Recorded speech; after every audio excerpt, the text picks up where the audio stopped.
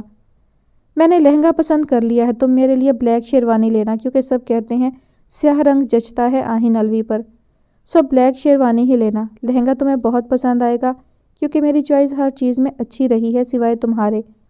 اس کی حسین صورت پر وہ چوٹ کرنے سے باز نہیں آیا تھا۔ آئندہ 15 دن تک میں تمہیں پورے رواجوں کے ساتھ رخصت کروا کر لے جاؤں گا۔ اس کی پورے اعتمادی، اس کا استحقاق بھرا انداز مشیل الوی کو ساکت کر گیا تھا۔ چہرے پر نمو ہوتی سرخی کو آہن نے بھرپور انجوائے کیا تھا۔ میری جوتی بھی تمہارے ساتھ رخصت نہیں ہوگی، وہ تڑک کر بولی تھی۔ جوتی؟ اوپس، ہیل تو تم پاؤں میں پہنو گی، رخصت میں باہوں میں بھر کر لوں گا۔ مقابل کی بے باکی پر آنکھیں پھیلاتی وہ بمشکل اس کا انداز ہضم کر پائی۔ کہیں سے بھی نہیں لگ رہا تھا کہ اتنے عرصے بعد وہ مل رہے ہیں۔ میں پہلی بار تمہارے گھر آیا ہوں، کچھ کھانے کو تو پوچھو۔